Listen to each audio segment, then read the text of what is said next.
Hello friends, வணக்கம். வாங்க இன்றைக்கி நாம் பொங்கலும் வெஜிடபிள்ஸ் போட்ட சாம்பாரும் எப்படி செய்யறதுன்னு பார்க்கலாம். வாங்க. இந்த பொங்கல் செய்யறது நமக்கு என்னென்ன பொருட்கள் தேவை சாம்பாருக்கு அப்படின்னு சொல்லிட்டு பார்க்கலாம். ஒரு டம்ளர் துவரம்பருப்பு, அரை டம்ளர் பாசிப்பருப்பு போட்டு 2 தக்காளி போட்டு 4-5 விசில் வச்சு வேக வச்சுருக்கேன். அடுத்து 2 வெங்காயம், தக்காளி, கருவேப்பிலை, பூண்டு, பச்சை மிளகா, வெஜிடபிள்ஸ் கேரட்டு, பீன்ஸு, ஒரு கத்திரிக்காய், காஞ்ச மிளகா, பெருங்காயம், இவ்வளோதான் ஃப்ரெண்ட்ஸ். அடுத்து ஒரு வானல் வச்சுட்டு ஒரு 4 ஸ்பூன் எண்ணெய் விட்டுட்டு கடுகு பொரிஞ்ச உடனே பூண்டு, அடுத்து கொஞ்சம் பெருங்காயம், அடுத்தது நம்ம 2 கிள்ளி வச்ச காஞ்ச மிளகா போட்டு நல்லா வறுத்துடுங்க, வதக்கிடுங்க. அடுத்து கருவேப்பிலை 2, அடுத்து பச்சை மிளகா 2, இதையும் நல்லா வதக்கிடுங்க. நல்லா வதக்கிட்டு நம்ம வெங்காயம் போட்டுக்கலாம். வெங்காயம் போட்டு வெங்காயமும் நல்லா வதக்கிடணும். வெங்காயம் வதங்கின உடனே நம்ம அடுத்து தக்காளி சேர்த்துடலாம். தக்காளி சேர்த்துட்டு அது வதங்கிறதுக்கு நம்ம குழம்புக்கு தேவையான அளவு சால்ட்டு சேர்த்துடலாம், கல் உப்பு, அதையும் சேர்த்து நல்லா வதக்கிடுங்க. தக்காளி நல்லா இந்த அளவு குழையணும், பச்சை வாசனை போக நல்லா குழஞ்ச பிறகு நம்ம கூடவே வெஜிடபிள்ஸ் சேர்த்துக்கலாம். வெஜிடபிள்ஸும் நல்லா ஒரு 2 நிமிஷம் இதிலே வதக்கிடுங்க. அப்போதான் டேஸ்ட்டு நல்லாயிருக்கும் நமக்கு. வெஜிடபிள்ஸு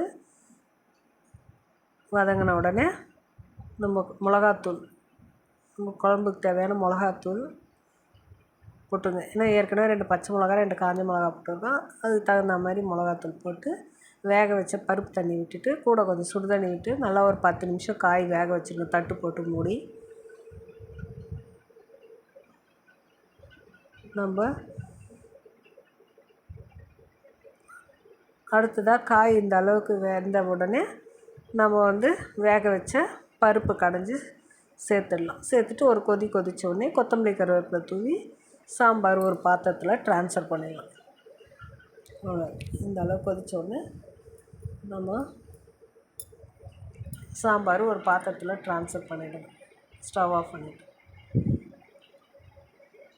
அடுத்தது நம்ம பொங்கலுக்கு தேவையான பொருட்கள் பார்க்கலாம். இஞ்சி, ஒரு துண்டு இஞ்சி, கருவேப்பிலை, 10 முந்திரி, மிளகு, சீரகம், பெருங்காயம். நான் 1 டம்ளர் பச்சரிசி, அரை டம்ளர் பாசிப்பருப்பு சேர்த்து 4.5 தண்ணி வச்சு 4 விசில் வச்சு வேக வச்சு வச்சுருக்கேன், சால்ட்டு போட்டு. அடுத்தது ஒரு வானல் வச்சுட்டு ஒரு 4-5 ஸ்பூன் நெய் விட்டுங்க. நம்ம நெய் சேர்த்துட்டு நெய் சூடான உடனே நம்ம முந்திரி, மிளகு, சீரகம் சேர்த்து நல்லா வதக்கிடுங்க. வதக்கிட்டு அடுத்தது நம்ம இஞ்சி கருவேப்பிலை சேர்த்துடலாம். சேர்த்து அதையும் நல்லா வதக்கிடுங்க. நல்லா கோல்டன் ப்ரௌனாக வதக்கிட்டு கூடவே பெருங்காயம் சேர்த்து, இந்த டைமில் நம்ம பெருங்காயம் சேர்த்தோம்னா நல்ல வாசனையாக இருக்கும். அதனால் நம்ம இந்த டைமில் சேர்க்குறது. வதக்கிட்டு நம்ம பொங்கலில் சேர்த்துடலாம். சேர்த்து நல்லா மிக்ஸ் பண்ணிவிட்டு விட்டுருங்க. அவ்வளோதான், பொங்கல் ரெடி. வாங்க சாப்பிடலாம். சூடான பொங்கல், சுவையான சாம்பாரும், நெய் மணக்க மணக்க பொங்கல் சூப்பராக இருக்குது.